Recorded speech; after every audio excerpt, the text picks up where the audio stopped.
What's up, guys? Welcome back to episode 120 of Psychotic and Iconic. Paul's here along with my co-hosts Nick Theories, Mikey P, and Philly Phil. Thank you to everybody that's tuned into the live stream tonight. If you haven't done so already, please go ahead and share it. Thank you to everybody that likes, follows, and subscribes to all of our platforms. Mikey P, take us away. All right, everybody. Week 10 picks tonight. All right. You know what it is. You know what we're doing here. Moneyline against the spread. We will feature some games and we'll break them down a little further. Otherwise, P&I, powered by Playmaker, is brought to you by Prize Picks, daily fantasy made easy. Also, right now, we are live at the Props Network at propshq.com. Be sure to go over there and hit the subscribe button. You do not want to miss out on all of P&I's football coverage. Last but not least, what are we wearing, guys? Fantastic fabric. Believe me yet?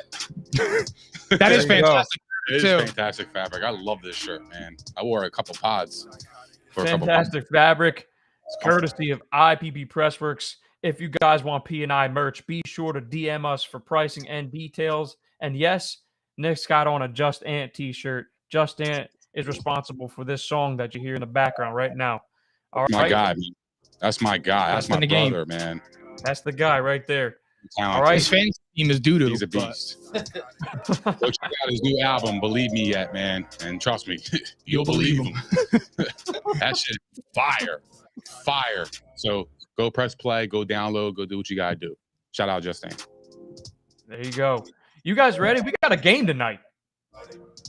Oh, yeah, the MIDI. Yeah, the MIDI Fest. Yeah. I don't know. Nick's got this team in the playoffs, so. Well, they're tied in first place. Yeah, Nick's mid. Nick's mid. That's the episode. That's the narrative mid. Now. Yeah, Nick's mid. Oh my goodness. I wasn't going to say that. My name is crazy. But Philly Phil, why don't you break it down for us? Let's get into it.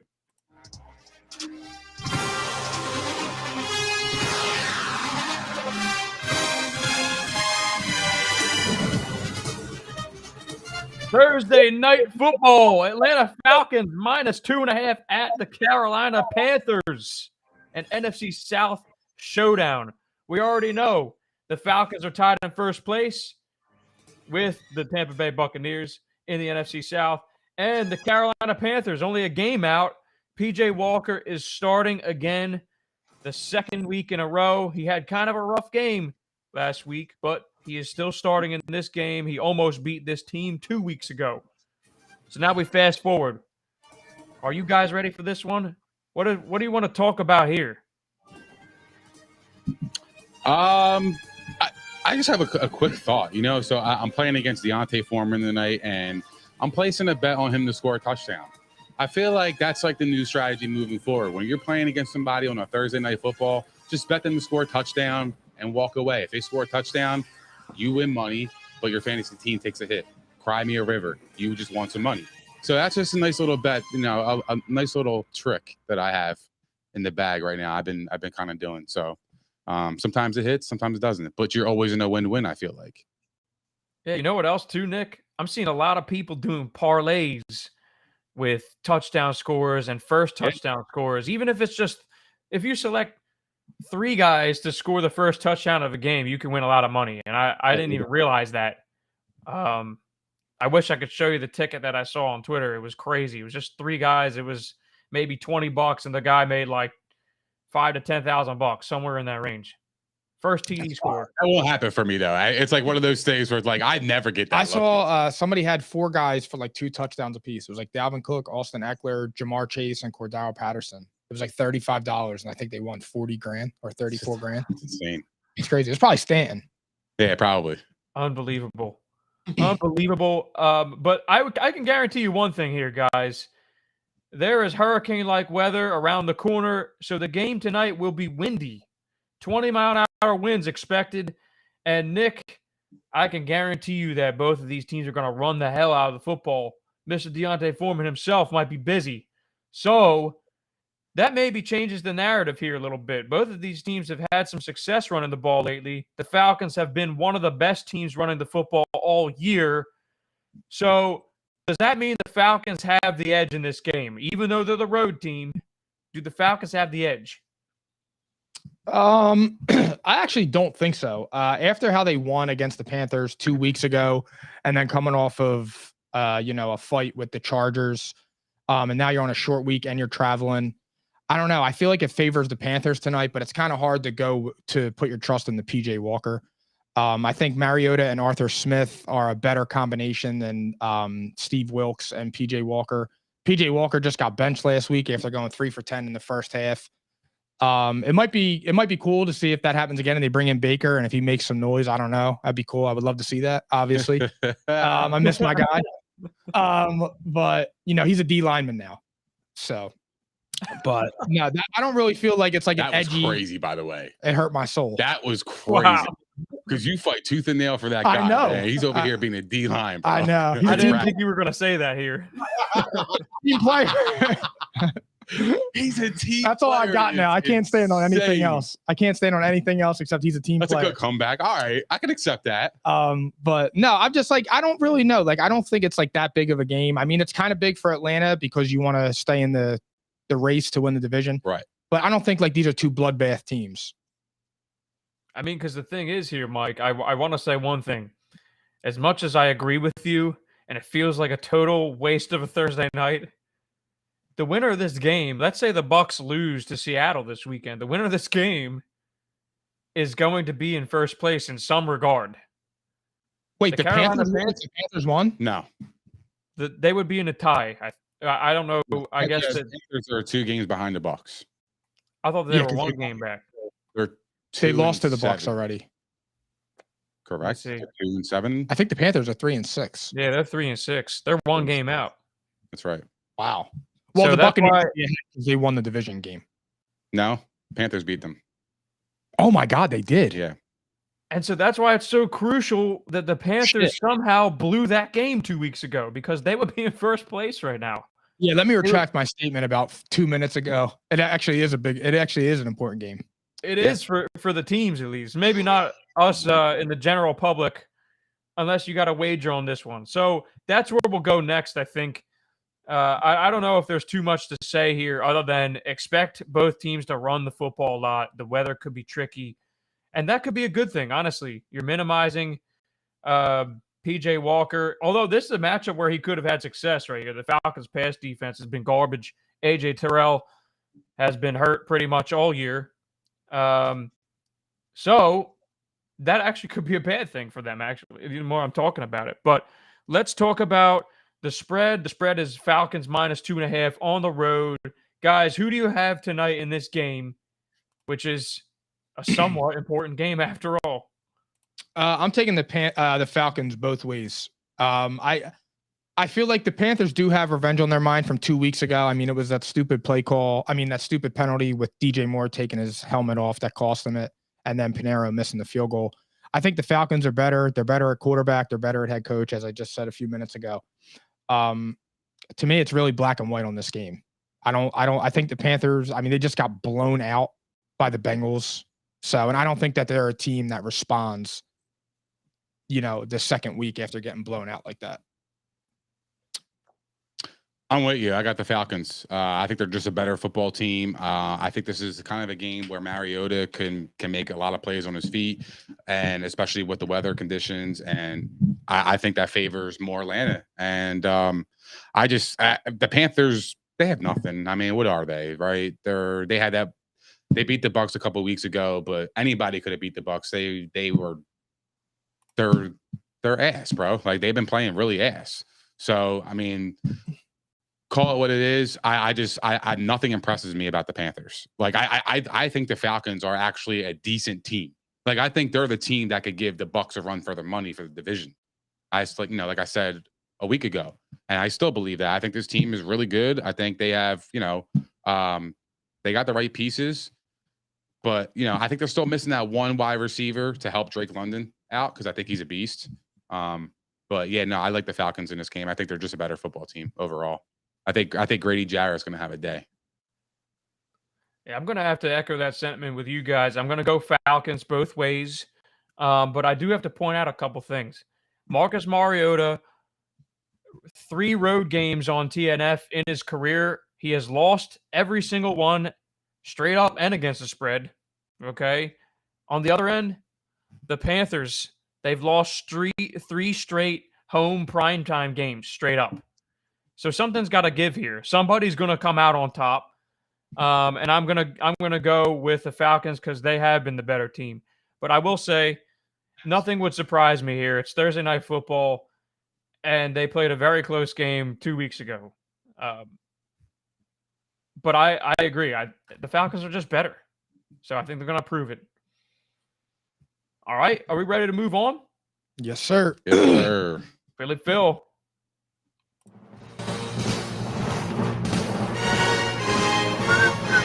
About time. Fuck that game. I know. I can't even get That an game amp is for- I can't trash. get Yeah. amp for that. Yeah, that game just cannot just get me up. Nah. Oh, Yeah, it's just like there's 2 boring teams. Although the Falcons can be a little bit exciting, but the Panthers are trash. Yeah, we'll see, Nick. If the Falcons win and the Bucs lose, they're in first solo. That would be the only takeaway. We'll see. how many sacks do you think Baker will have tonight? I'm gonna set the over and under at 1.5. How many water bottles filled? Yeah. All right, moving on to a good game, maybe. The Minnesota Vikings on the road at the Buffalo Bills. Bills minus 3.5, but we have no idea if Josh Allen is playing yet. So this line has moved crazy. It was a touchdown. It's now 3.5. So the obvious reaction here, we have to talk about Josh Allen's arm injury. He is suffering from a UCL injury on his throwing arm. In case you know, that is Tommy John in baseball, aka the more you throw, the more you disrupt it, the more discomfort. It doesn't get better unless you rest it or get surgery. So it seems like the Bills are literally going day to day. Are you worried about Josh Allen's injury, not just now, but for the long term of the season? And what is your level of panic with the Bills? Like, how much should they be panicking right now? The panic, it depends. Like, if he's going to miss a game or two, I don't think the panic should be that high because you have Case Keenum. He's played with Stephon Diggs before. And I don't like Case Keenum's not horrible. He's a good backup. And with that defense and those wide receivers, he should be able to keep them afloat for a few games. But I would rest Josh Allen the next 2 weeks. And I would make sure, because it's not worth it if you want to go into your playoff run and even long term, because you don't want him to have to get surgery and things like that. And like Mike was just saying, it's crucial for you to get rest. Look at Bryce Harper sat out from like June or May. So you do need that. Mike, are you sure you're not just saying that so that your Vikings can get a win against a good team? No, I was picking the Vikings. I was picking the Vikings either way. I swear, I really was. The whole time. Honest to God, I'm kidding, but well, no. The thing that sucks is now is the Vikings were definitely winning that game, but now when they win it, and if it's Case Keenum, they're in a lose-lose because it's oh my God, it's Case Keenum, or it's oh my God, Josh Allen's hurt. So, because our Bills love fest has to exist. But no, that's just kind of how it happened. I would take it slow with him. I would not ruin the rest of your season. The only problem is they're in a dogfight. They're going to wind up being in a dogfight in that division. Good point. They're already 0-2 in it. That's a good point, considering that literally. I do. Why do you hate the Bills? Because they have not accomplished anything when it matters, and the entire media will not be objective to them. And Josh Allen is not on Patrick Mahomes' level, and it's disrespectful to Patrick Mahomes. He's been in the league for 5 years. He's been in the AFC Championship game 4 times and 2 Super Bowls and won one. Do you think it's because he Louder? No, well here's my rebuttal. And this is why I probably I agree with you, right? And I side with you. But here's where I think that people had the love fest. That Josh Allen gave a lot of the fans exciting games. Yes. Like he's a must-watch TV type of player, Agreed. right? So people are gonna love that when it's must must-see TV. But the problem is that it went from must-see TV and Josh Allen is great to Josh Allen is far and away the best quarterback in the league, and it's just not true. But he's got that swag about him. Like, I don't know, man. Like, he's just he's a cool dude, bro. Like, yo, he's hurdling over people and shit. Like, people love that shit. I know, like, but you want to know? You want to know my other issue? You will have people with a serious face sit here and talk about how Lamar Jackson isn't top 10, and to date, Lamar has proven more than Josh Allen, and it's a fact. He's an MVP, and Josh Allen's leap did not come until Stephon Diggs came. What's his face? Lamar Jackson. Lamar Jackson is playing with Mark Andrews, who's great, second best tight end in the game, or third at worst. But he's throwing to Devin Duvernay and all people you never heard of. And look at his numbers. Look at the team. You got Mark Andrews. I said that. Yeah. That's what I said. He's great. I'm with that. But I mean, come on, his wide receivers are trash. No, I agree with that. So I just that's my issue with that. Lamar Jackson's proven more, and he doesn't have that love. You would take Lamar Jackson over Josh Allen? That's a tough question. No, it's not. If you think Lamar Jackson's a better quarterback, or arguably, right? It's definitely arguable in my opinion. I believe it's arguable. What I took from your statement was Lamar Jackson's better. Like, you would take him over Josh Allen from that statement. No, I would say that right now that is more of an argument as opposed to Josh Allen and Mahomes. Josh Allen's in the conversation with Lamar Jackson and Joe Burrow before he's in the conversation with Patrick Mahomes. Who do you trust more, Josh Allen or Lamar Jackson? Lamar Jackson. I trust Josh Allen. I know Josh Allen does stupid bonehead plays, but that's the problem. But at least he's been in the AFC Championship game before.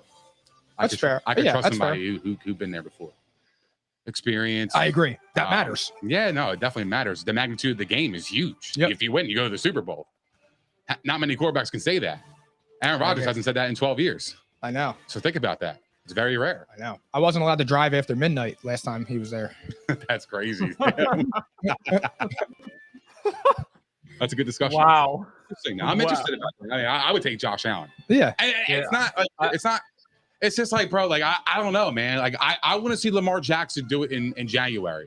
I like Lamar Jackson as a person. I think he's great. I think he's awesome. I think people should love him. Personal preference. Yeah, exactly. Like, I think he's a fantastic player. I think he's a fantastic athlete. But when it comes to January and it gets cold as hell, gotta do it. I want to see that, man. Yeah. Because Josh Allen could do it. Yeah. He has that rocket arm. He's just built for that. Built for the cold. Built for that shit. So, like, I want to see that in Lamar Jackson. If he could do that this year, I'm in. The Ravens should absolutely give him that $500 million deal. Absolutely. I'm the biggest Lamar Jackson fan on this podcast, and I would still take Josh Allen right now, but it's closer than people make it out to be. That's what I'm saying, Mike. Yeah, that's what I'm saying. Lamar is more accomplished. That's all it is. But Josh Allen is the better quarterback right now. He is a better passer. I mean, he's just incredibly dynamic all the way around. But really, there's few that can match the ability right there, right now. But I also think that, of course, Lamar's past success, or should I say failure in the playoffs, was partially a team thing too. Lamar as a passer has gotten better the last couple years, but the team around him was crappy. So now this year it's like, okay, the team is strong again, but now the weapons are maybe a question mark. We don't know yet. We're going to probably learn a lot in this year's playoffs because I have a feeling, I've already said this, they could run the table legitimately, and it's starting to actually pick up some buzz this week. People are talking about the Ravens' schedule. They could have a high seed, and they could run the table with the schedule they have, in which case it will be really interesting to see the level of attention on Lamar Jackson, especially as the home team in the playoffs. That will be the result there. Lamar Jackson's going to have a lot of attention on him, and he's going to need to have at least a playoff win or two to get some people off of him. Otherwise, right now, Josh Allen's going to be the guy that I'm going to have to go with. Of course, I would take Patrick Mahomes first. But, that's a whole different point. Back to the point, though, guys. The injury. So, Mike, you raised a good point. I want to echo a little bit. The AFC East, 3 teams have 6 wins. The 4th team has 5 wins. They can't afford to throw games. We've already seen them in this pickle before. So, I do think they need to rest him. I just don't know when is the good spot. I guess maybe now because it's an out-of-conference opponent. Um, Well, I Mike, agree. it's better to know? rest them now because here's the thing: you can catch fire in the next few games. But if you can get Case Keenum to get you by for a game or two, I mean, and that just real fast, but not to get into a different discussion, but that's what bothers me with the Bills is that all the shit that people talk about the Patriots and Mac Jones is mid. I'm a believer of that. Bailey Zapp, 5-4. Tyquan Thornton, 5-4. Kendrick Bourne, they have one less win than the unbeatable Bills. It's crazy. Yo, you just mentioned all those mid-ass names, and guess what? They have Look at 5 it. wins, bro. Their best player is Matthew Judon. Yo. I mean, seriously. Mac Jones is all right, bro. Yeah, bro. He's got 4 touchdowns and 7 interceptions this year. He's him. I think he's all right. I think he's a good quarterback. I mean, I think he's don't got potential. like I said, that was a quick footnote, but yeah, look, they're gonna have to rest them because if that injury gets worse, they're done. Yeah, I think that you're gonna probably have to rest them this week. And then you get the thing is, like, it don't get any easier. You get the Browns, who are tough out every week. You get the Browns next week. Then you get the Lions. You might be able to ease up there. You get the Patriots, though. The Patriots always give them a fight. You get the Jets the following week. You get the Dolphins the following week after that. All division games I'm talking about here. So, like, their schedule don't really ease up either. Then you get the Bears, who are a pain in the ass. You get the Bengals in Cincinnati, and then you get the Patriots again at home. Like, there's a lot of risk here that they face. I will say this, though. I think Case Keenum, with this environment around him, I think Case Keenum is going to be one of the better backups in the league, especially on this team. I think if he plays this week, he could still win, and I actually still think that the Bills as a whole are the better team, but it will be closer, obviously, with Case Keenum in there. I still think they should win that game, though. Like, there are no excuses. So, Mike, I agree. Like, I don't think that anyone can make excuses for the Bills if they lose this game. If the Vikings win this game, they should get credit because I think that Case Keenum can do well enough in this spot with the team around him, and it's a revenge spot nonetheless. It's Correct. the team that got rid of him. Yep, and Diggs. Although the revenge hasn't looked so good this year for all the quarterbacks in the league, but interesting thought. I'm questioning this line. Bills -3.5. Is that factoring Josh Allen's injury of him playing or not playing? Yes, because it opened at 6.5. Yeah, it dropped 3 points once this news came out that he might possibly sit. It could move again, too. I bet the Vikings plus 6.5 on Wednesday. Oh, I think this is a great spot to bet the Bills.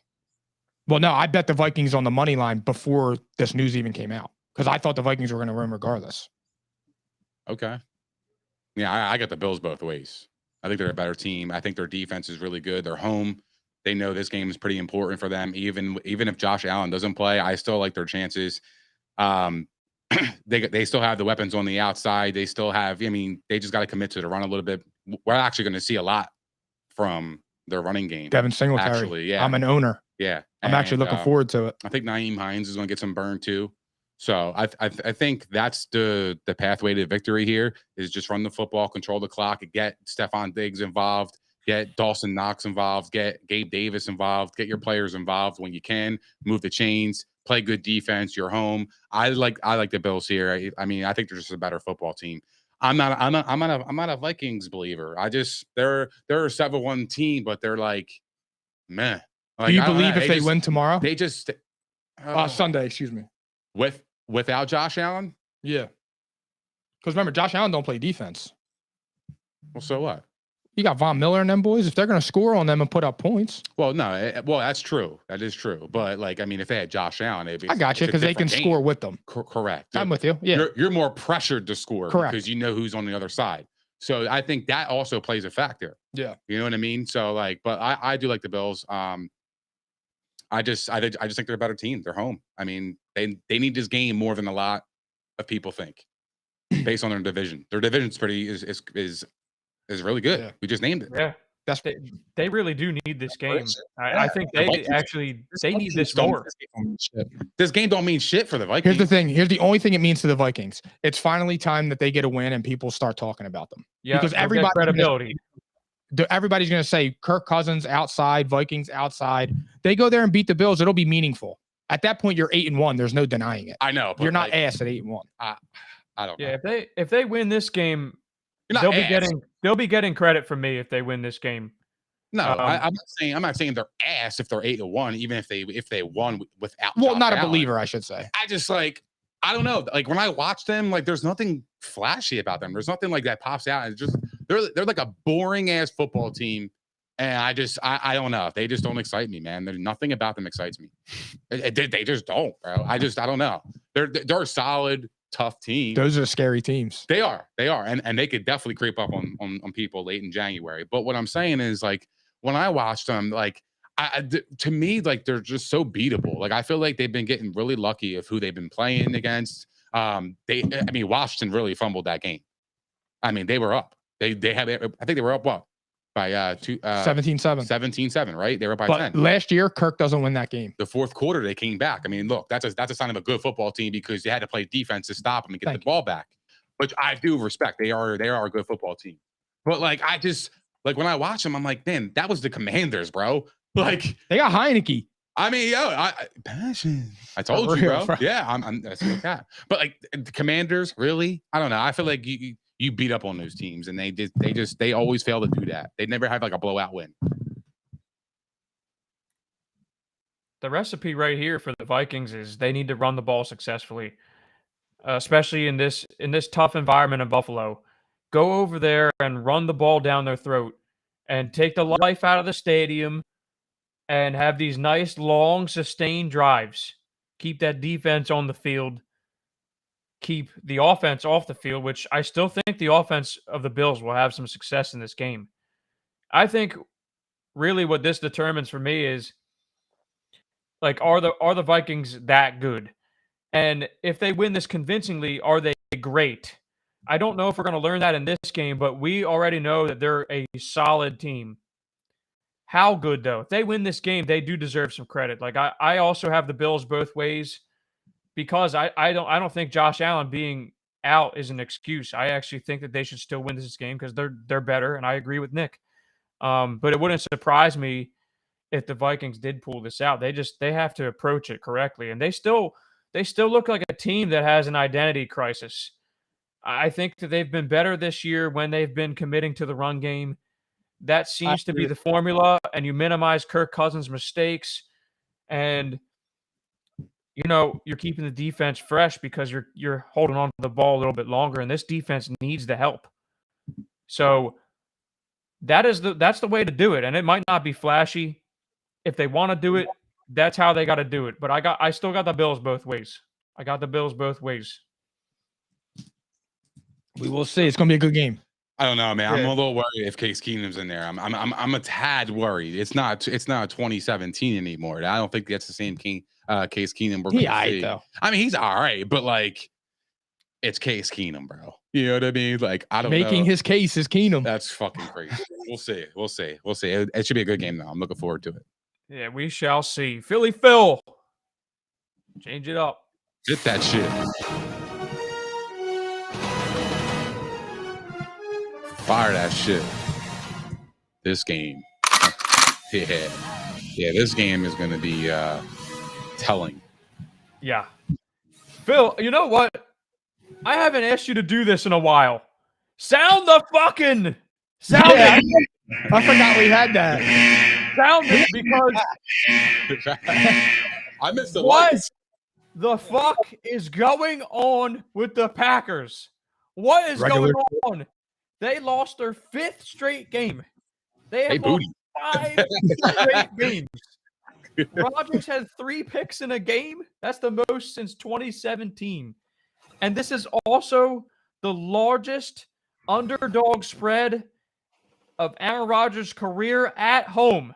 Largest ever. He's never been more than a field goal underdog at home his whole career. Do you understand how significant that is? This is huge.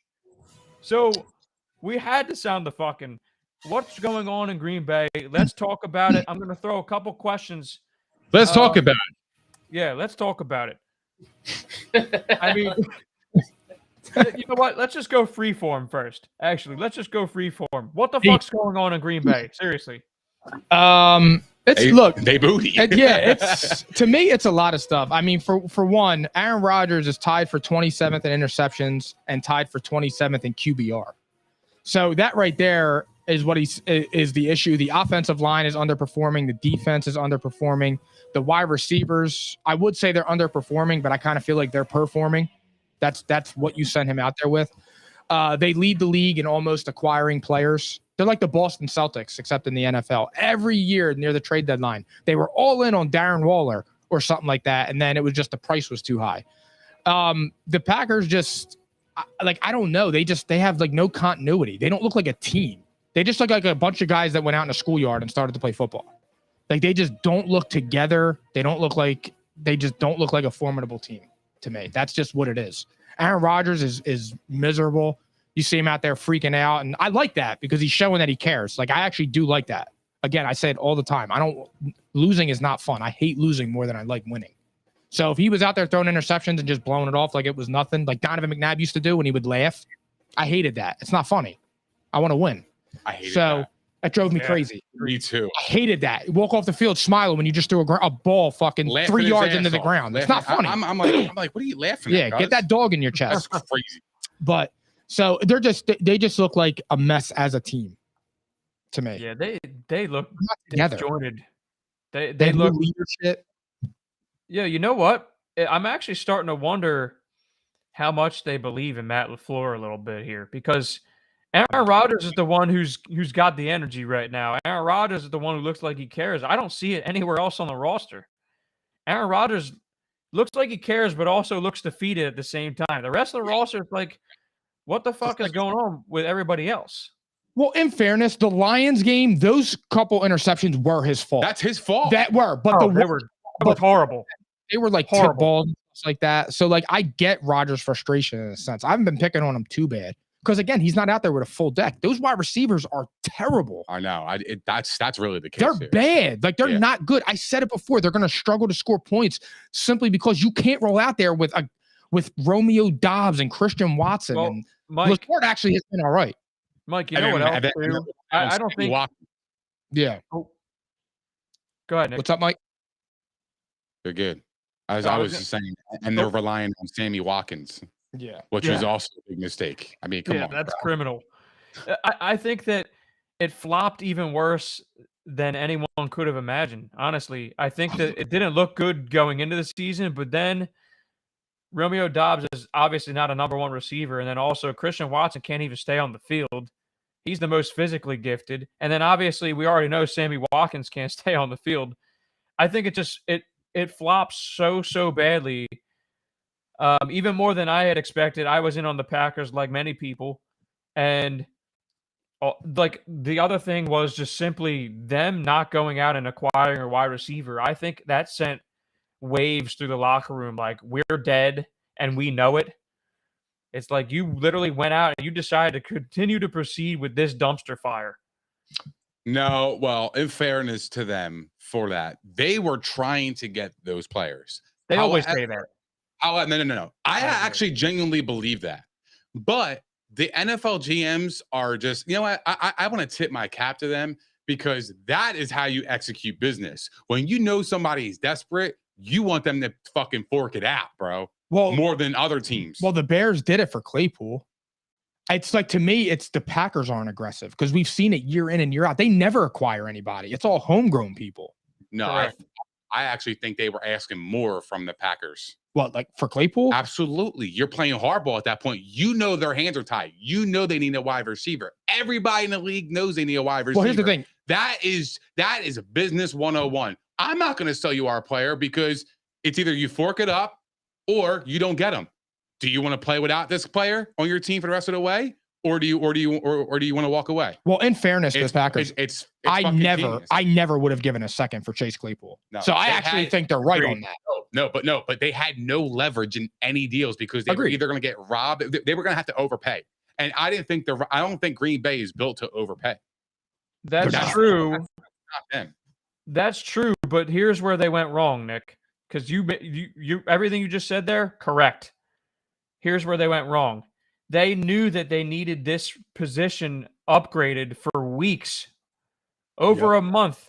and they waited until the last second when teams are going up against each other, and you're not going to get a bargain, which is how they like to shop. They like to be bargain shoppers. You're going to be, of course, your division rivals out there leveraging the market against you too. So that's where they went wrong, is they should have noticed this. It wasn't going to work out. Look, they wanted to see if it would work. And when you saw that it didn't work, you needed to go out and be aggressive. And they never are. They are always that team that sits back. They don't make trades. They like to draft players, but they don't like to draft receivers in the first round. So it's just like, at some point, this recipe was destined to fail. It just happened to fail so horribly this year. And their second round pick can't even stay on the field, let alone coming out of Division I AA. They fucked up. They fucked up. What to me, you know how like sometimes teams have like a galvanizing moment in a season where things click? Yep. I think they did, but I think it was the first game of the year, and I think it clicked the wrong way. When Christian Watson dropped that ball, because if he kicked that ball, that could be a tone setter. And that gives Aaron Rodgers confidence. That gives Christian Watson confidence. It gives LaFleur confidence. It gives the offense confidence. When you drop balls like that, it's demoralizing. You saw it with Wentz. That like back in the day, like that stuff kills Brady people. Against the Panthers. Who? The Bucs against the Panthers. Oh yeah, with Mike Evans. Like that stuff.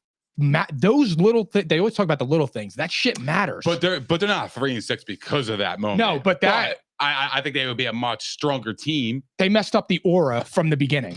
Yeah. But you got to move on. I mean, you know what I mean? Yeah. Like it's a long season. I agree. You can't let one play define your entire season. Especially when you're a veteran like Aaron Rodgers. So like if that played a factor in the game, yes.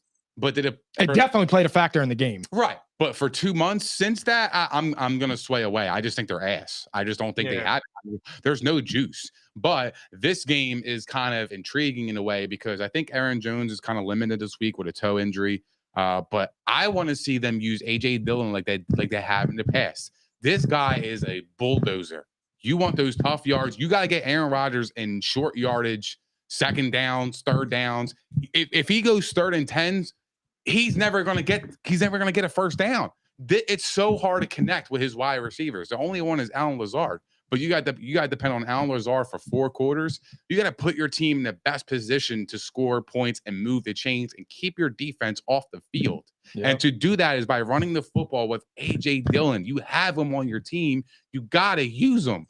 He is such a beast. They're just underutilizing him, and it's the weirdest thing. They just got away from that part of their game, and it's just not clicking on the passing game, and the running game has been, it's been all right, but it could be better if you incorporate it more and more and more, especially when your offense is struggling the way it is.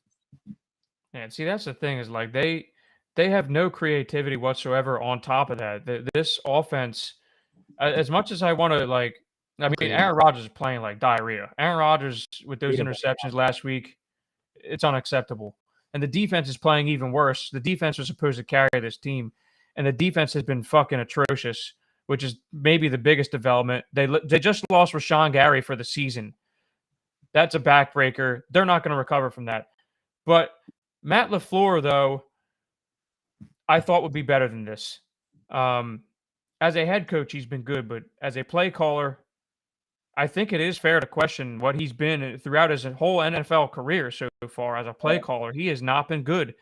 And I sit here and say, I say this acknowledging the fact that the guy that was there last year was Nathaniel Hackett, who's been easily the worst head coach in the league this year. I do wonder, though. I don't know. I'm just saying, it's interesting that the offense is sputtering so badly, and they have no solution, no creativity, and on top of that, they're already talent void. But now, Rodgers, Rodgers said on. I can't compare them to Hackett though. Hackett's bad, bro. Hold on. Rodgers actually said on the podcast, I forget which one it was, and he was saying I would tell Matt hey, we're trying to run tempo. Stop with the motion. Yeah. Stop with the fucking motion. He said that verbatim. Yeah. So it can be that, and look. Nathaniel Hackett could be a great coordinator. Look at Las Vegas. You can be a great coordinator and a really bad head coach. That shit happens. And you could be a bad coordinator and a good head coach because you may be a better leader than you are game planner. I don't even want to Mike, hear moaning though. I just don't want to hear about this because like my thing is you had the opportunity to go to another team. You're the one who signed back with the same team, knowing these issues, and you've had them in the past. 50 million. So it's actually his fault.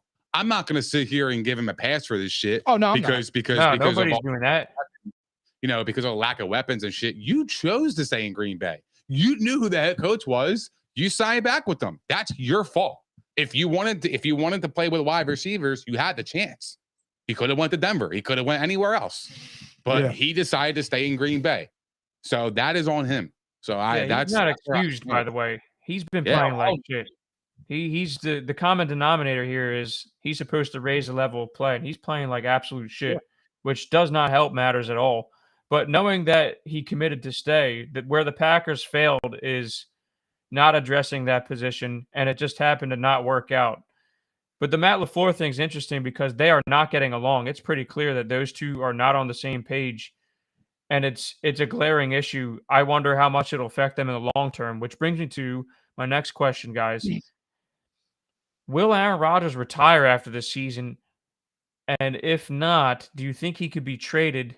And here's another part to this, okay? You can answer all three of these however you choose.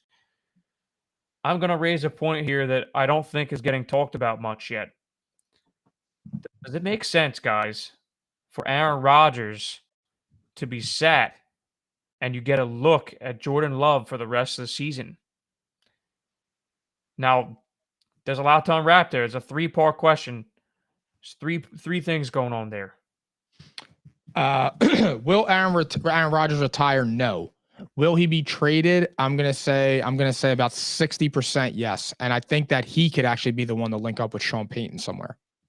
That actually makes sense to me. I said it on Monday night, maybe Indianapolis or something like that. If Jeff Saturday doesn't work out. But I do think that that's something that could happen in his later years. Because here's the thing. Drew Brees was still playing well enough to get them into the playoffs. The problem was once week 16 and 17 came around, his arm was falling off. Aaron Rodgers isn't losing his arm and all that at all. It's just he doesn't have anybody that can catch the ball. I would not sit him. Number one, because he makes $50 million a year. And number two, to me with the Packers, they already know what Jordan Love is. Like Aaron Rodgers coming back. What's up? You think he's coming back? Who? Rodgers. You don't think he's retiring? No, I don't. And I thought because I think if he would have retired, it would have been last year. But because of the season he's having.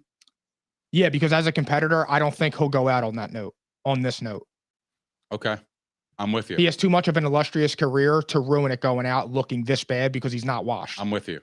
He may not be a superstar. He may just be a star now, but he will not go out like this. But I don't think that they should start Jordan Love. I think they know what he is. I think he would have already started with all the shit that's been going on with them for the past few years. I wouldn't do that because here's the thing. If Aaron Rodgers looks bad with those wide receivers, what's Jordan Love going to look like? Yeah. Well, so you're not going to get a fair look at Jordan Love at that point. The three of us were aligned, right? The three of us were aligned in the offseason saying that Aaron Rodgers needs a change of scenery, right? The three of us were aligned there, I believe. No, I thought he was retiring. Well, yeah, but like if he wasn't retiring, though, a change of scenery would have been best for all parties, right? Oh, yeah, I did think that, yes. So, like, I think him going back, it showed some unexpected loyalty, which is great and all, but now it's like, okay, it's going to probably get to a point where it's like, all right, me or LaFleur, something's going to change because it just looks that way. Get rid of LaFleur. Yeah, and the thing is like, you know what? If you do want to get a look at Jordan Love, you have every right to do so in the offseason. You should not do that right now because you are setting him up to fail. But I do think that a trade at this point is more likely than him retiring. I just wonder like how it's going to work with the financial stuff because obviously he's got that big contract and who else will be in play because now you lose a team in the Broncos there. I mean, I'm sure there will be teams lining up for him, but then you got to think about fit. And is it somewhere he would want to go? Because obviously, if he wanted to leave, he could have. He wanted to be in Green Bay. So I don't know. I don't know what's going to happen here. I don't know. Nick, what do you think?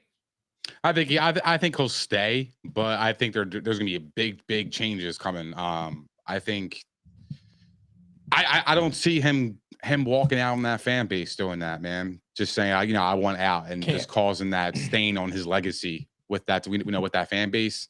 I don't know. I just feel like that matters to him. That's why he wanted to stay in Green Bay. So I just can't see that happening. I just don't. I think he's going to come back. But yeah, I mean, there definitely could be a change in head coaching. Sean Payton there would be really, really interesting. Yep. I would see that. And then just, you get Sean Payton, you get a couple weapons on the outside, you'll be rocking and rolling because you got Aaron Jones and AJ Dillon. Yep. So you know Sean Payton is going to go out there and he's going to demand Gutekunst to go and get receivers. You know he's going to do that. I would like that. I mean, that's the thing, though. Is like Matt LaFleur's coaching career to this point, he's got a great record as a head coach, so it's going to be a really tough call for them. Like, if it goes that direction and Aaron Rodgers being a guy that is closer to on his way out than, being here long term, who do you choose? I think that's a developing plot here. The more that they lose games, and I would have to say, yeah, if Sean Payton's on the market, I love that idea. I didn't even think of that as a spot for him. I would think that that's got to be a no-brainer. It's a perfect fit. It would be great. Perfect fit. All the way around, too, especially the running back rotation, too. It's like a gift. It's an early Christmas gift. But we'll see. All right, guys, we got to actually pick a game. So, as I said, Aaron Rodgers, largest underdog spread at home of his entire career. Dallas is favored -4.5 on the road. Who do you have to win this game? I am taking the Packers in the upset. Wow, and this is the second time recently that you did this. Well, here's the thing. I still say they had a few chances in that Bills game. But look, the Bills are on a different level than the Cowboys, in my opinion. But look, the Cowboys this week have made comments where it's one of those things that's worrying me that it's going to be more about Mike McCarthy's return than the actual football game. And that could be a cause for problems. No one's talking about that either. Yeah. And I just believe the bleeding has to stop. It's a good spot for the Packers. I know the Cowboys are coming off a bye week. I really like the spot for them, and I think that they could do it. The bleeding has to stop. I hate to say it. I think the Packers are losing this one. I like Dallas here, coming off a bye. I mean, who's to say McCaffrey doesn't want revenge for himself? He does. Know what I mean? So he had an extra week to prepare for this team. I love this spot for the Cowboys. I think they're going to run it down their throats with Tony Pollard. I think he's been on fire. Is Zeke out? Well, no, Zeke's there, but I think Tony Pollard is their guy, man. Yeah, he has that breakaway speed. He's got that burst about him. He can get those 20-yard runs. He can get you those big plays, especially when they're missing an actual wide receiver to with CeeDee Lamb. So you got CeeDee Lamb, you got Michael Gallup, and Michael Gallup, he just came back and everything. So I don't think he's up to speed yet. So they're missing that other wide receiver too, as opposed to the Eagles who have AJ Brown, Devontae Smith. So they're missing that. So what they need to do is get Tony Pollard involved because he can get you those big chunk plays. And I think that's what they're going to try to do in this football game. And I think they're going to be damn successful at it. I like the Cowboys here. I like them outright. So you like them both ways, Nick? Yes. And I love that point about getting Tony Pollard involved. Get him involved as a pass catcher too. He just needs the ball more. He needs to be committed to. He needs to be the 1A. If you're going to make this a split backfield, it's a no-brainer at this point. Look at the dimension he brings to the offense. And Dak Prescott looks at least comfortable. He's not getting exposed. And this is when Dak Prescott's been his best in his career, is when the run game's been good. This team wins games. Even last year, they won games when they committed to the run. They didn't win games when they went away from it. Interesting how that works. And also, Michael Gallup, for them, I can't even believe they gave him that contract and expect him to come back off an ACL and play well right away. This guy, it's going to take time for his ACL to get intact and be able to make an impact. He's not going to be there right now. So it's a weird commitment they made. I got the Cowboys to win the game. I like some of Mike's points about the bleeding has to stop. So I actually think it'll be a tight game here because Dallas really hasn't like pulled away from teams per se, except for when they committed to Tony Pollard. But I'm with Nick though. I think that Dallas, it's a better team coming off of a bye. Dak Prescott 3-2 straight up and against the spread off of a bye, and then on extended rest, he's 11-5 straight up, 12-4 against the spread. He was still just getting his feet wet off an injury, so like I do like Dallas here.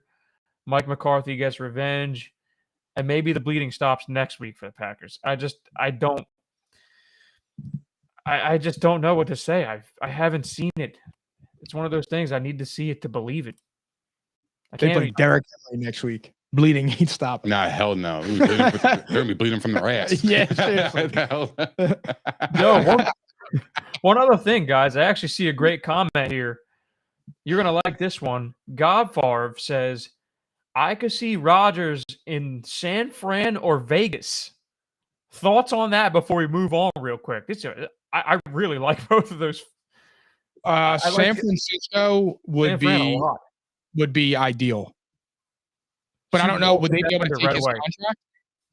Would they be able to take his contract? And the other question is how do you get him? Because you gave up your entire draft next year to get CMC. Trey Lance, Mike.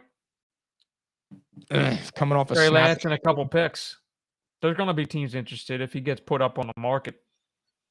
They might buy that. I doubt it, but I mean, that would be the only piece. Then they can rebuild with a guy who's got a higher upside than Jordan Love. I'm just spitballing here. Yeah, for sure. They're like 4.5 games back from the division. Like that's got to be really overwhelming for a young team too. Like I feel like what they got to do is take it week by week. They got to go 1-0 every week. That's got to be the mentality. But it's so hard to get young players in that mind frame, especially at your key positions such as wide receiver. Like I just feel like that matters, man. So I don't think they're going to live up to the challenge. I am completely fading Green Bay all the way, man. I just don't love what they have right now. They're not cooking shit. They can't score a lick. They struggle against the Lions have a dog shit ass defense. I know. And they struggled against them. That is concerning. Everybody Lions. Everybody. I agree. And they scored double digits? Come on, fam. They got bro. I know, but they're going to win this for real. I guarantee it. That's crazy. Speaking of the Lions, another comment. Peter says, I got Green Bay. All right, cool. I got Dallas. There you go. Theories and Paul's bet on the game. There you go. All right. Theories has the Cowboys. I almost forgot for a second. Theories has the Cowboys. Paul's has the Packers. All right. Peter raised a good note here. What about Rodgers to the Lions? He's not built for Motor City. He's not built for Motor City.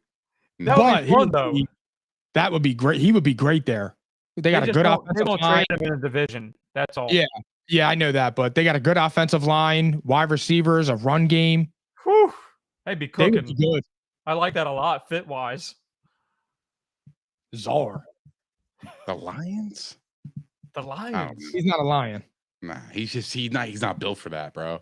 Not built for the Motor City. And there's no way he would go there. I don't think Green Bay has traded him to win the division. Yeah. Agreed. And he's not a Dan Campbell type of guy. He's not a rah-rah guy, you know? I don't think he'd feed into that being a veteran quarterback. But anyway. Could you imagine him and Dan Campbell doing ayahuasca? That would be that has to be filmed. If that were to ever happen, that would 100% have to be like professionally filmed. I would want to go to Peru with them. I would love to watch that on a Netflix channel. I would watch them an hour, just them body together. So would I. Like just straight up cooked right in front of TV. Imagine you're on ayahuasca, you look over and a guy's giving a press conference about biting your kneecaps off for 60 minutes.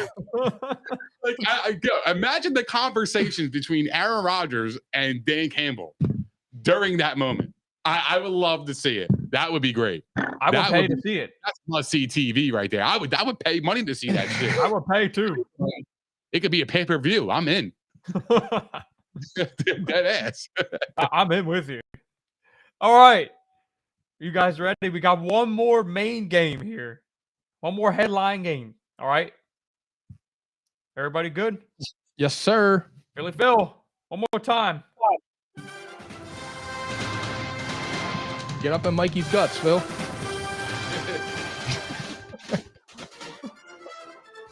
Take it off. Seahawks, Buccaneers Fine, class. in London, 9:30 in the morning. You got to get up early for this one. The Bucs are favored. Bucs -2.5 in London. In versus Germany. The Seattle Seahawks and Geno Smith. All right. First question, guys. I feel like we're going to be talking about this for a little bit. So, what would be more meaningful? All right, audience, listen to this one. What would be more meaningful? A Seahawks win or a Bucs win? And let me explain. A Seahawks win would mean you beat the GOAT. You beat a more talented Bucs team that you shouldn't have any chance against going into the season, right? That's the Seahawks narrative. The Bucs narrative. If they win, they get their season back on track, winning 2 in a row, and they beat a quote-unquote good Seahawks team because all of us have said it here. I said they're a playoff team. I can't remember what else everyone else said. I know did also.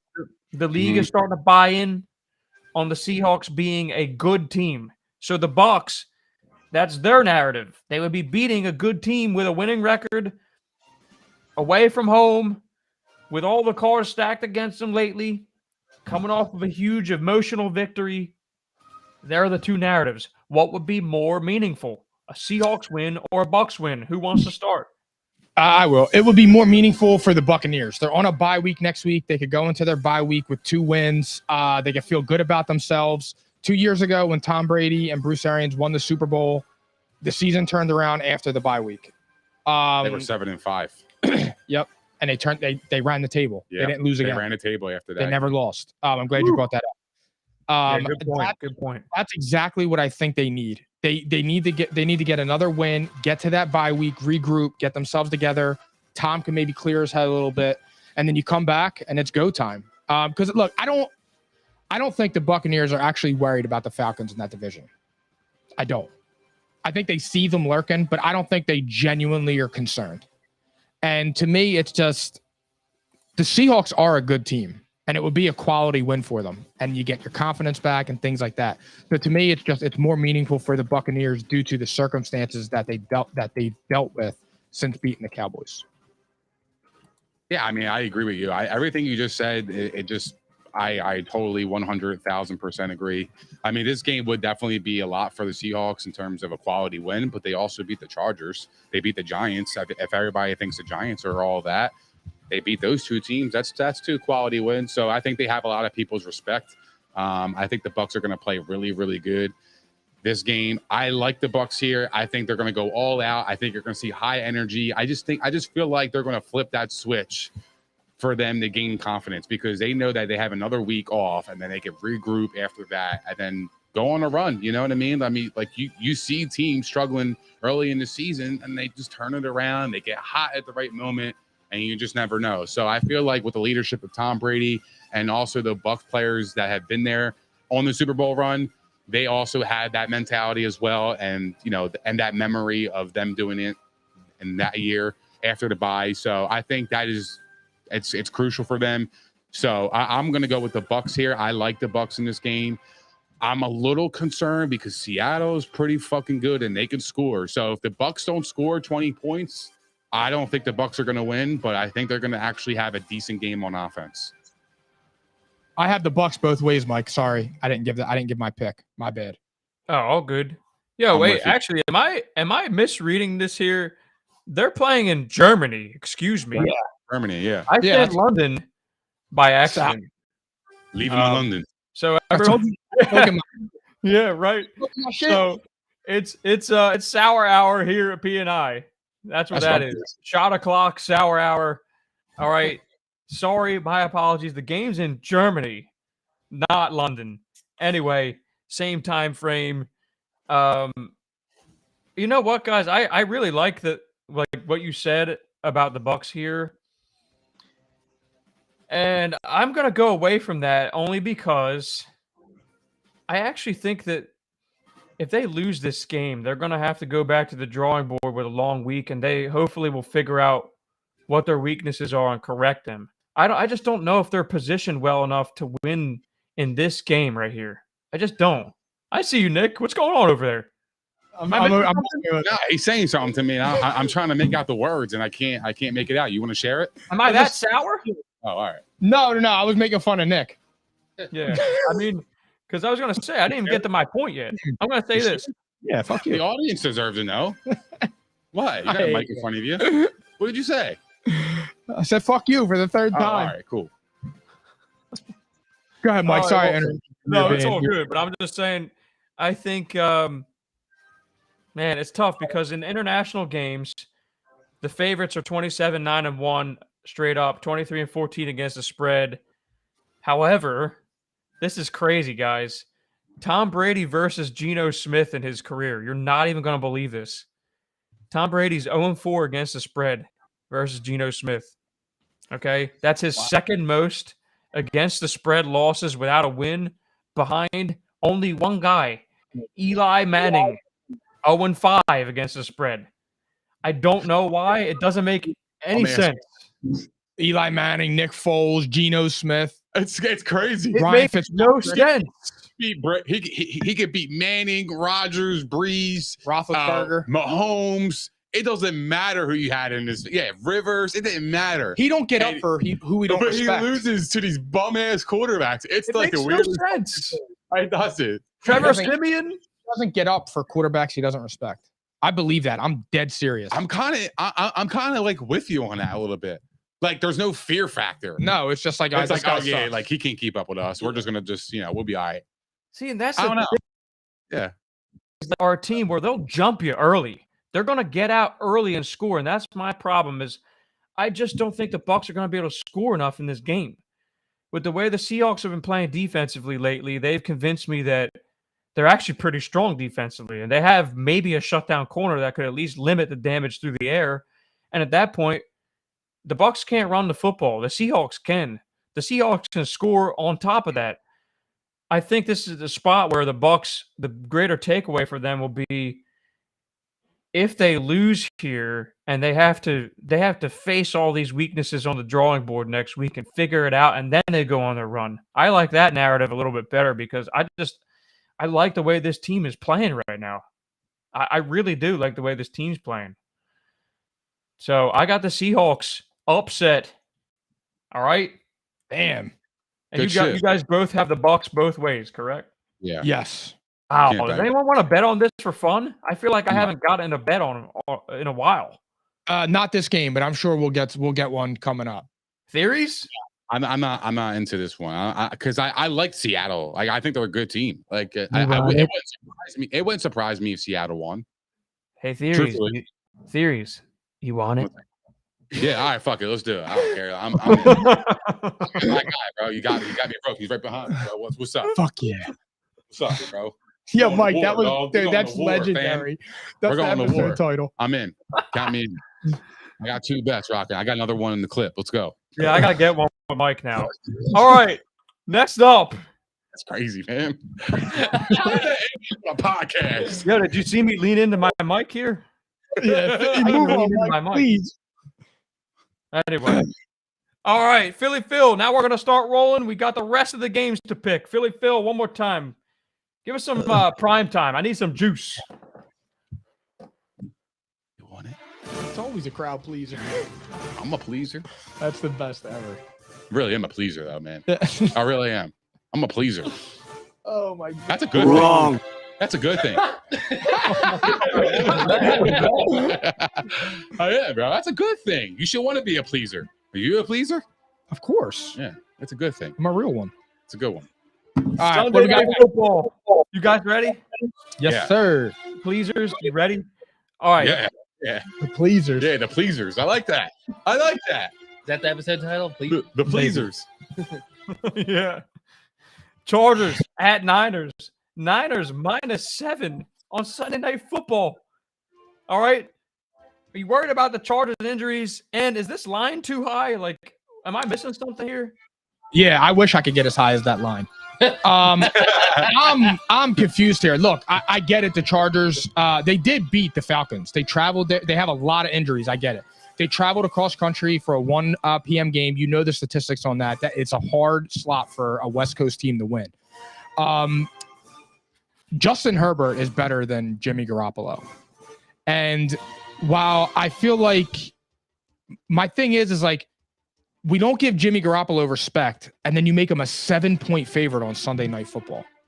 So I don't understand that. Now, I know that incorporates the injuries to the Chargers, but that line is just ridiculous to me. And I'm being dead serious here. I got the Chargers on the money line. Wow, Chargers upset. And the Chargers are winning that game. I love the Chargers. Wow. I like them because I think they have enough with Justin Herbert. You got roped in, bro. Maybe Vegas is giving you 6 points, and they're giving you the Chargers. I'm not taking the points. I'm taking the money line. Points are irrelevant to me. I know, but the line is telling me this is San Fran all the way. I'm taking San Fran, but I'll take the Chargers with the points because 7 is a lot. But I like San Fran here. Actually, no, fuck that. Give me San Fran both ways. I think this is gonna be a blowout. Fuck this first game. I think they play good enough defense. I think they have the weapons on offense. They got Christian McCaffrey booming right now, coming off a bye right now. And I just like their offense. They're playing well. They're playing great football. And I love the 49ers defense. They're one of those teams that are really sneaky. They can creep up on you in January. And they could be one of those teams that get hot at the right moment. They have all the pieces there. That is the team that scares me the most. This could be the week that actually really, opens people's eyes up when they blow out the Chargers. So I like the 49ers to blow them out. 49ers got a division game next week, too. That also factors into my decision. That's fine. It almost sounds like you guys need to bet on this game. I'll take the Niners. I'll take the Chargers. Okay. Sorry. I mean, it just was so obvious to me. All right. I'm going to be down $30,000 before the end of this show. I mean, it's just like the line. Like, bro, like, I believe it. Like, people love the Chargers. People had them as Super Bowl picks. Like, the Chargers aren't the Jags. They're not. I agree. They're not. Like, 7 points is a lot. So for that to be the line, it's like baiting you to take the Chargers, man. It's baiting you to take them. I love the Niners here. This is the Niners spot. It's crazy to say that. Yeah. A couple of lines to note, guys. Justin Herbert and the Chargers 4-0 against the spread on the road this year. Remember that. Remember that for a second. Because, first of all, the Bucs all trends are usually not a good road team. But here's the other thing. The key in this game, I think the 49ers are a better team. Let me just put that out there. I think they're a better team. The key for the 49ers is this. The 49ers, they need to get out to a lead. And if they hold the lead going into the fourth quarter, they will win this game. Here's why. The 49ers are 1-30 straight up when they trail by 3+ points entering the fourth quarter under Kyle Shanahan. If the 49ers have the lead going into the fourth quarter, they are winning this game. Guaranteed it. Okay? I like the 49ers. I'm going to take the Chargers on the spread. And I could see this one going a whole bunch of directions. So I have no confidence other than I just think the 49ers are better. Period. And that's that. All right? Next up. Lions at Bears. Bears -3 at home. The Bears should not be favorite by 3 points. They're riding high now because they played all right against the Cowboys, and then they played all right last week. And Justin Fields is getting a lot of buzz now because he's running all over the place. I'm taking the Lions in this to upset them. I mean, if you want to call it that. I think the Lions I just like this. I like them. That's really all I got. I can't go on a big response here. I like the Lions in this game. I think the Bears right now they're riding a little too high. They shouldn't be given 3 points. I'm kind of with you, but I kind of like the Bears in this situation because I feel like the win last week against Green Bay is kind of like an emotional win. They never beat Green Bay. Could also propel them. It could. But I think the Bears are playing really good football. The Lions had that one good week, but they only scored 15 points. The Bears have a pretty decent defense. I think they can hold them and Jared Goff, and the Bears are home. I like the Bears here, and I'll take them outright. All right. I'm with you, Theories. I got the Bears both ways, and this is another one where it's like, this is another one where there's two conflicting plots here. Jared Goff, 10-1 straight up on the road in his last 11, losing by 13 points per game in those games. Ouch. Okay. On the other hand, Justin Fields stinks against the NFC North, 1-5 straight up in his career, but it's also the first time he plays at Soldier Field back-to-back in his whole career. Give me the Bears. Give me the Bears both ways because they're just simply playing better right now. But I actually think this is a game that's going to be fun to watch. I think they're actually going to hit the over. All right. What's the over under? Let me find it. It's 48.5. Wow. And 3 straight Bears games have gone over the point total. And you already know the Lions can score. Yeah. Crazy. That's a high line. I would bet the overs. Me too, because that's a really high line for those two teams. So there you have it. All right. Next up, Broncos coming off the bye at the Tennessee Titans. Titans -3 at home, and they're on a roll. What do you got? I'm taking the Titans both ways. I think they're being really slept on. They almost beat the Chiefs last week with Malik Willis completing 5 passes. Derrick Henry is a monster. He scored all of their touchdowns since week 7. I'm all over the Titans, and Mike Vrabel might have to become the coach of the year candidate with if this team keeps going like the way they are. Hey, Treylon Burks is practicing too, by the way.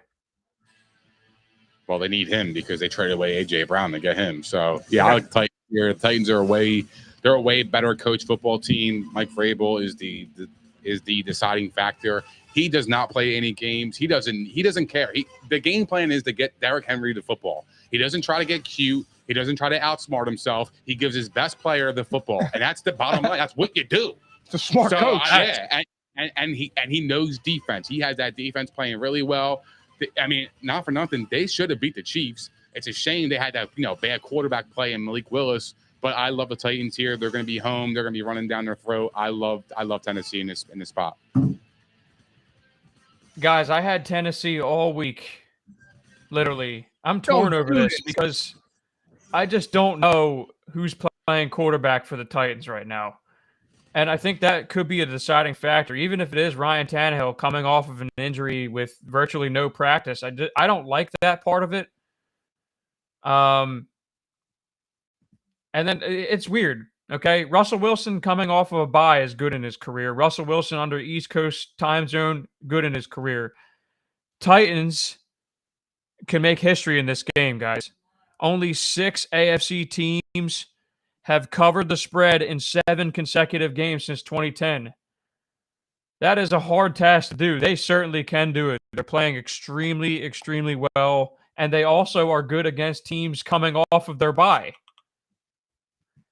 Tough one here. I'm just literally I'm going to go with the Broncos because I think it's going to be probably Malik Willis for another week.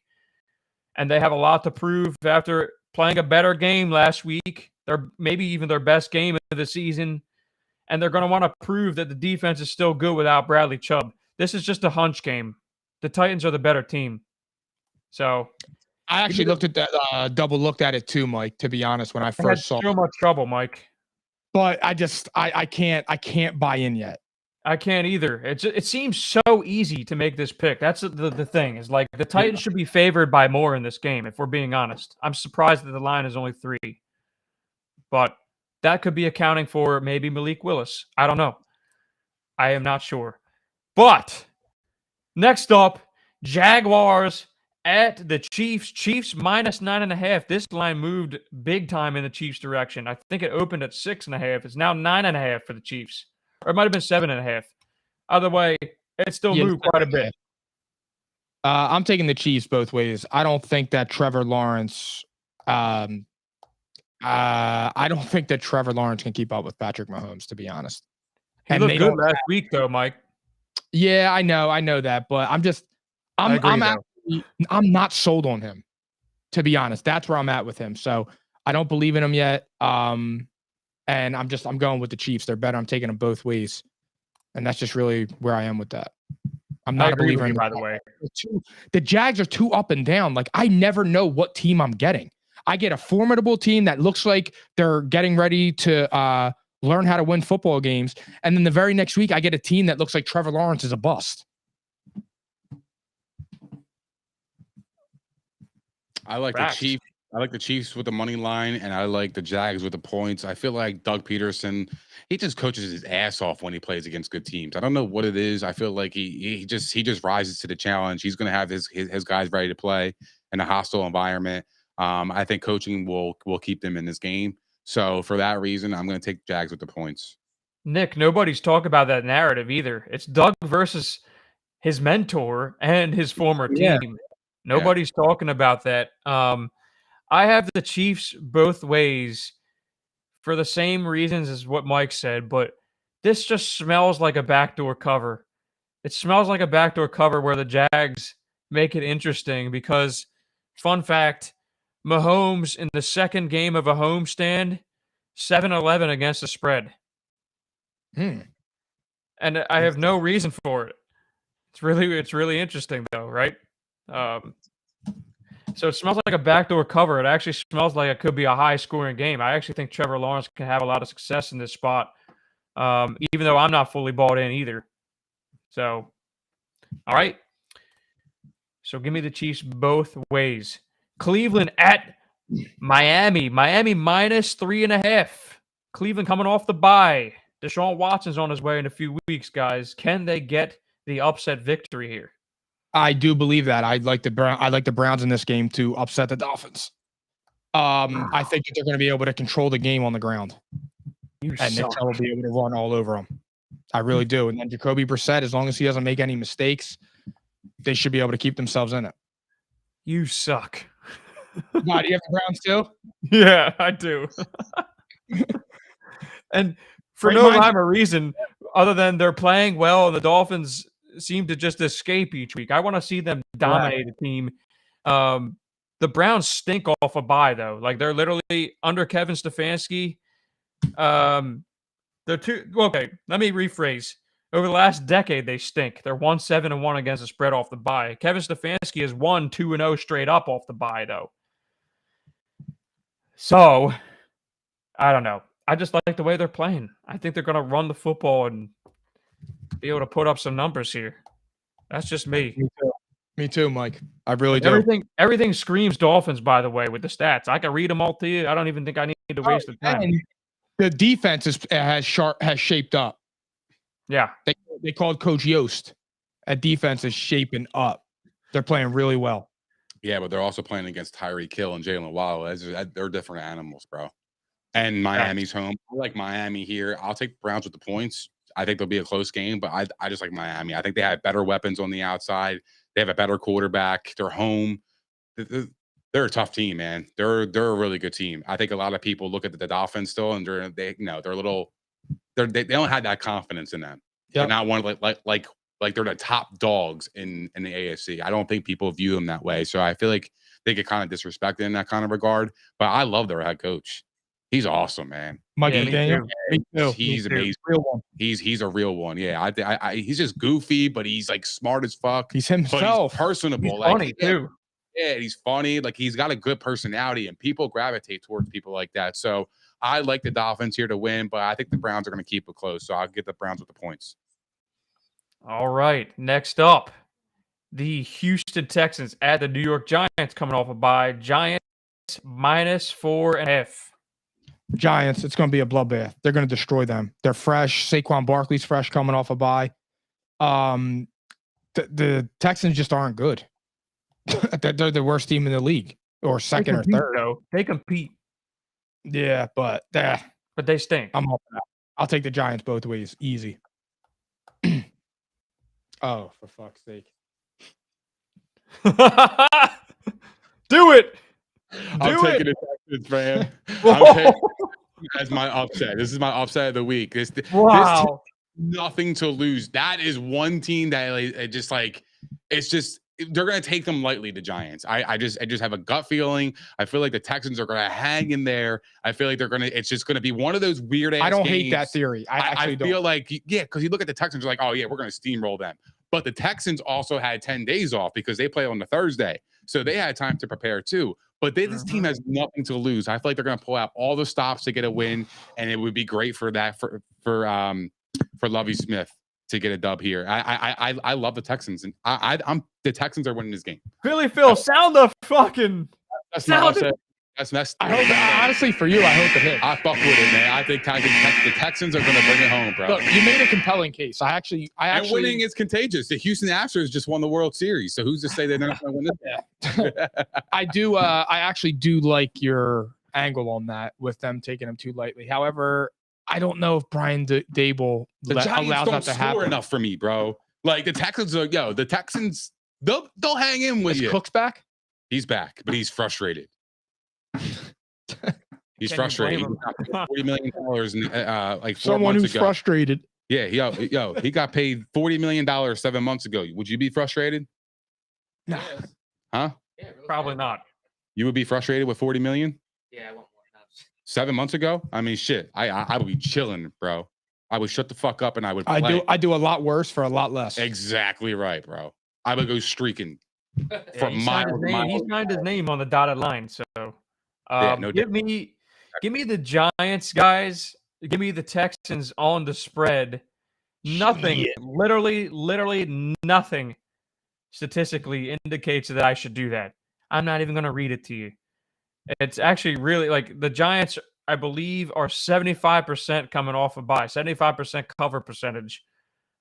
And Brian Dable coaches the hell out of them. So I think they find a way to win the game. I am skeptical, though. They played like dog shit, and they got blown out by Seattle before the bye. I don't know what to say to that. They'll win the game, though. They'll find a way to win because they've been doing it all season long.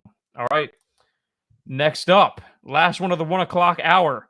The Saints, road favorites, -1.5 at the Steelers. Steelers coming off a bye.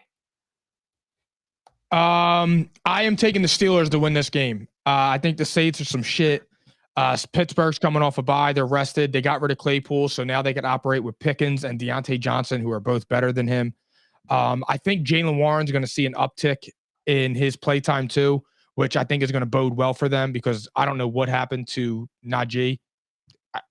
He fell off a cliff in year 2. So that's where I am with it. And I trust Mike Tomlin over Dennis Allen. I think he'll have his team ready to go. I'm going to go with the Saints here. I think Pittsburgh is some shit. I don't believe in their quarterback situation. Not that I believe in the Saints, but I like their defense better than Pittsburgh's. I think the Saints have a better defense. I think they have Alvin Kamara still. I just and Chris Olave. I mean, let's talk about it, bro. He could. Let's talk about it. ball. Oh, I actually want to give you your flowers on this. So before this season for fantasy, we were talking about who's the rookie wide receiver that's going to shock the league. And I was saying that I thought it could be Garrett Wilson. Mm-hmm. He's bowling too. And bro. Nick was hammering Chris Olave. That's And true. he nailed it. I just wanted to tell you that. You told me before the season that he was going to be the Jamar Chase and like those guys that came into the league year 1 and killed it. He is a stud. He's a stud. Excellent bro. player. He's been He's my favorite DFS receiver for like the last 5 weeks. But now, of course, his price went up. But I was playing him every single time he was under 6K. Now he's finally crossed that mark. I still like him there too. What the hell? Slack is going off. Sorry. No, we're trying to order food. So get Yeah, your I know. Anyway, I got the Saints. I actually think this game is going to be a good game. Both of these teams, I don't know what to expect ever. The Saints haven't won against the spread on the road this year. I do think they're a notch better. I think that the Steelers definitely can win this game, though. So I don't have virtually any confidence in this game. I have the Saints, though. All right. 4 o'clock hour. We only have 3 games left, guys. Colts. Jeff Saturday's debut. It looks like Jonathan Taylor might suit up. He's been practicing limited at the Raiders. Raiders -4.5. Raiders just put Hunter Renfrow and Darren Waller on the IR the same day. Big losses there. It is shaping up to be maybe an ugly game. I don't know. How are you feeling? So I am taking the Raiders, and I'm taking them minus the points. But let me be very clear here. If the Colts win this game, Josh Daniels will be fired before midnight. Josh McDaniels facing the team he spurned. Yeah, remember, he got the job and left. I don't know if that matters though. You cannot lose this game. Because I don't think there's like the players in the locker room really care. Oh no, I wasn't saying for that angle. I was just saying if he loses this game, he will lose the locker room. No shit. And he will lose the confidence of Mark Davis. He's gone. No shit. So he's coaching for his job this week. I genuinely believe that. Yeah, he can't lose to you can't he cannot lose to Jeff fucking Saturday. He will never get another job in the NFL if he loses to a guy that was talking to Dan Orlovsky and Stephen A. Smith and Molly on Monday. Yeah, that's not going to happen. I like the Raiders here both ways. I think the Raiders are going to smoke them. Seriously, I just do. I just think they're better. I mean, you got Sam Ellinger, bro. Do you think I fear him? That's my point, though. And I don't want to hear shit about Waller and Ren. I actually didn't know Renfro went on the IR. I just traded for Waller in fantasy, and he went on IR, which is just so regular. Fucked around and kept Zay Jones, cuz. Yeah, Mike, I didn't even tell you that. And I found out. I'm eating lunch with Nick at Pancheros, and he looks over and goes, "Yo, check this out." And I look over, it's like Darren Waller's been placed on IR. And I'm like, this is unbelievable. So I'll see you guys in a again, Skeeters in March. That's beside the point. But yeah, no, Raiders can't lose this game. There's no excuse.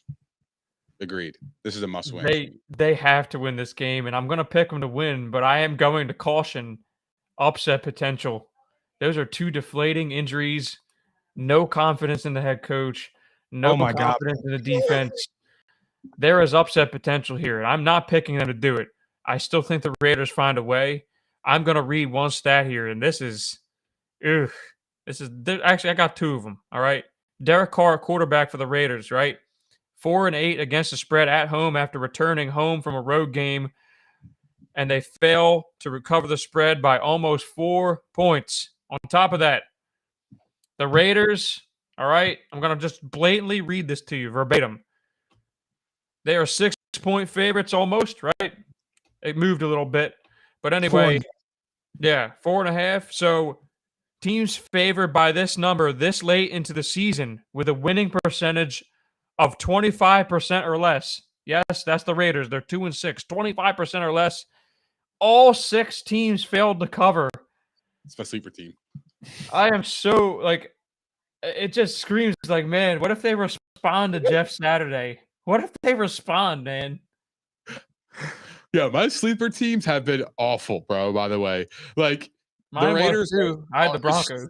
Bad, well, look, right? And hold on. And the Saints have Andy Dalton. So, I'm having a bad run this year. Well, I mean, let's get something straight. I was on here getting ready. I was on here with veins popping out of my neck for a quarterback that's playing defensive line with a red shirt on. And you sweat a little bit. And I had the Broncos. So yeah, so all of us we're on a new level with bad takes right now. It's all right. You learn from it. Though if they win this week, if the Broncos win this week, that will be interesting. But I'm not going to say they're back. Nah, they're ass. They have been ass. For them. They have been straight up ass. So we've fallen flat on our sleeper teams. All right, 2 more games. First up, the Cardinals at the Rams. Rams minus 1.5. We all know Sean McVay owns the Cardinals in his career. 11-1 straight up. All right. Owns them. With the Stafford news coming out with the whole concussion shit, I kind of like the Cardinals here. And I don't know why. Because Cliff Kingsbury's trash. He could be fired next too. Yeah, but he gets his ass blown out tonight or that night. Yeah, I'm sticking with the Cardinals though. That was my gut when I first looked at the lines.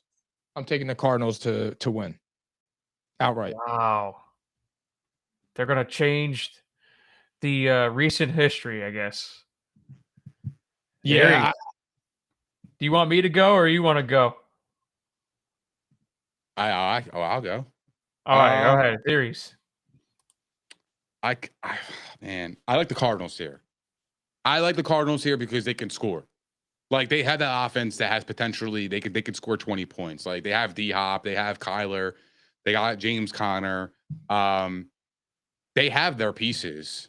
It's just the Rams don't. The Rams are out of sync. They lost to the Bucs, bro.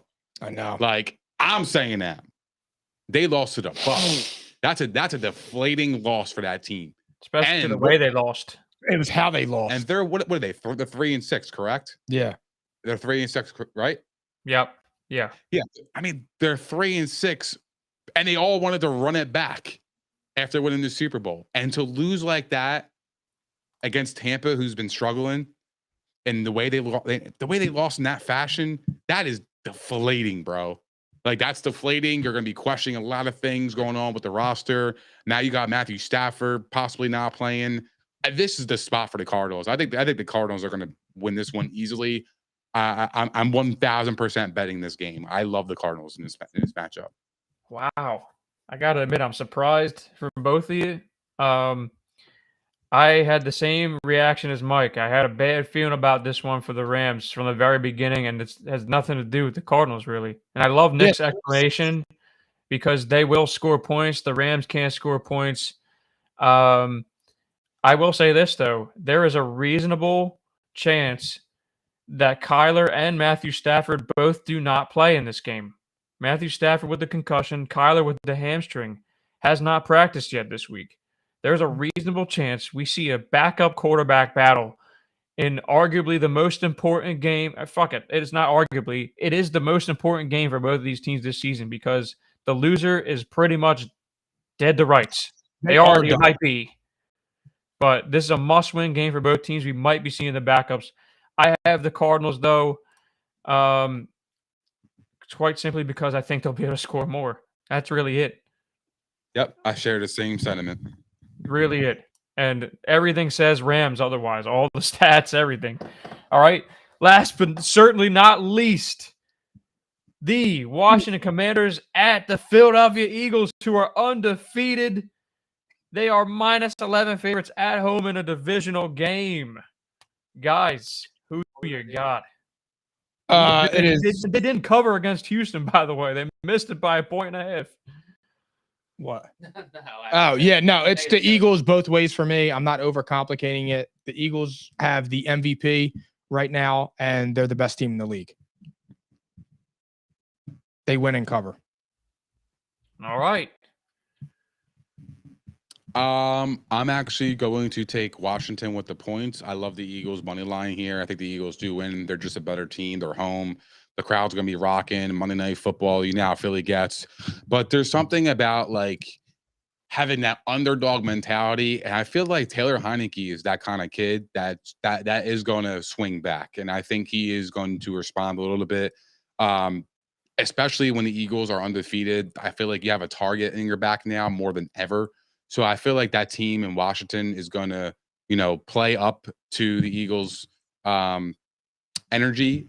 But I feel like Taylor Heineke is that kind of kid that just has a chip on his shoulder, and when he's an underdog, I feel like he performs better in that win. And weirdly, so I'll take Washington with the points just for that reason. Eagles are a way better football team, but I just like them for that reason to cover 11 points. 11 points is a lot of points for a divisional opponent. I'll say one thing. I got the Eagles both ways, all right? But Washington's defense has quietly been turning it around. The offense, maybe not so much. They can hang for a little bit. Taylor Heineke's got moxie. He bounces back when he gets knocked down. But I will point out, he has been very fortunate so far. He's been throwing a lot of interceptable passes. He has been exposing himself to turnovers. The Eagles will not allow that to happen. The Eagles should turn him over at least twice in this game. But he fights, though, and the team responds well to him. Mm-hmm. So they will be in the game for, to some point. But I think the Eagles pull away. The Eagles are just superior, man. That's really what it is. The Eagles, they should force a couple turnovers in this game with the way that Heineke is actually playing on the football field. I love the way he fights, though. And this defense really has been good lately. The Washington defense really turned around. They don't even have Chase Young yet. So, interesting development there. If they can get a win If they can string together some wins, we'll see. Supreme. All right. Philly Phil, how about some fly Eagles fly on the way out, Yeah. The Eagles are undefeated, man. Facts. There you go, Godfather. He's screaming at the screen right now. Yeah, he is. Over under 3.5 veins popping out of his neck. Going nuts. Probably putting the Over. Double. You got over?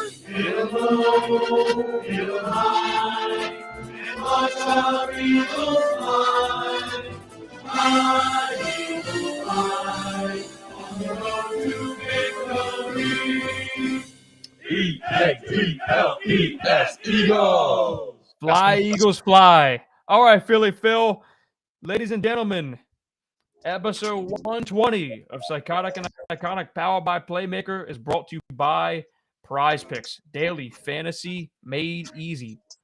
Also, we were live as usual on the Props Network at propshq.com. Be sure to go over there and subscribe.